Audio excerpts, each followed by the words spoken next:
Hey guys, my name's Cody and this is day 1 of my 30-day diet of dairy-free. This diet is going to be a lot more difficult than I'd originally anticipated because there's a ton of stuff that has dairy in it. Throughout these 30 days, I'm going to document the things I eat, my weight, how I'm looking, how I'm feeling, as well as any surprises and new things that I'm learning. I'm excited to learn a lot about the dairy-free diet and see what kinds of benefits it can offer. So today I weighed 206 pounds, and here's how I look with my shirt off.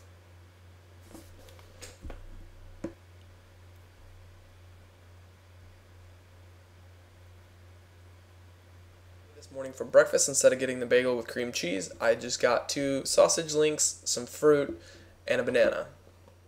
For lunch, I had to turn down the huge cheese slices of pizza, which I didn't want to do, but I did it, and instead I got salad, and apparently I think the only dressing that doesn't have dairy in it is just like vinegar and olive oil. So I got a salad, a pork chop, and 2 chicken fingers, and a Coca-Cola. For dinner, I had a rotisserie chicken from Old Wally World, along with some of these chips and some hummus and some water. And that's all I ate today. Oh, hold on. I also ate this little peanut bar that didn't have dairy in it, I checked.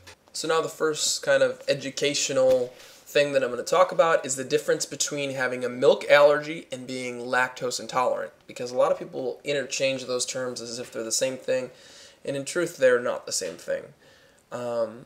It's probably, I guess, worse to have a milk allergy because people with milk allergies can't eat any dairy. It has to be non-dairy or dairy-free, whereas people who are lactose intolerant can have the proteins which are in dairy products.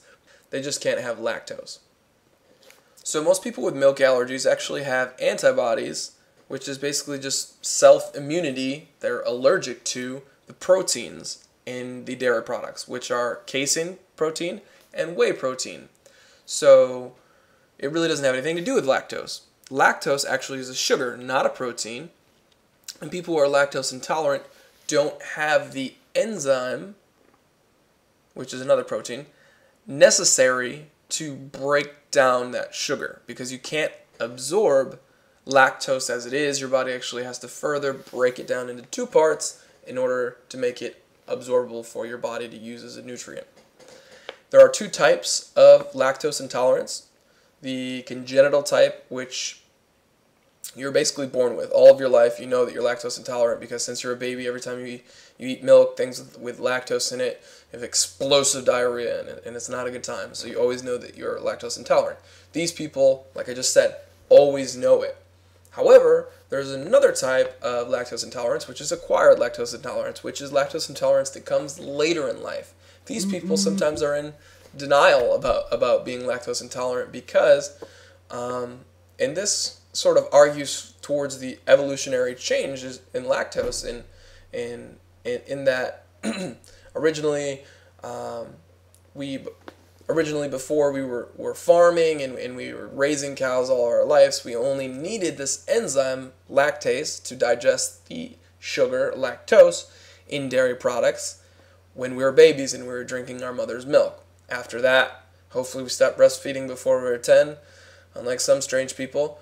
But anyways, whenever you did stop breastfeeding, basically you didn't, your body had some way of down-regulating this gene because you didn't need it anymore. So some people have this acquired lactose intolerance which comes later in life, which actually can be triggered by a viral infection or a bacterial infection, or it can just kind of happen. Either way, that is the difference between being lactose intolerant and having a milk allergy. They're not the same. People who are lactose intolerant can still have lactose-free products even though they have other dairy products in it. People who have milk allergies usually can't have dairy products at all, including lactose-free that still has dairy products. I was watching a channel by a doctor yesterday on YouTube, and he was saying that 75% of people are actually lactose intolerant. I'd have to ask him or look up and find the studies that said that. So actually, all of those people who have the enzyme lactase to break down lactose, who are not lactose intolerant, me included, have a genetic defect or mutation in a sense. It's an autosomal recessive property, and my genetic books says that it's has a frequency ranging from somewhere from 5 to 90%, which is really narrowing it down for us. Who knows how prevalent it actually is, but the only way and the best way to kind of figure out if you have any problems with this, apart from blatant, obvious digestive problems after eating milk products, is to just cut them out and see how you feel, see what differences you have, which is what I'm doing. So I hope this video was informative, and let me know anything else that you guys would like to know or are interested in learning about, and I'll check it out for you. See you tomorrow.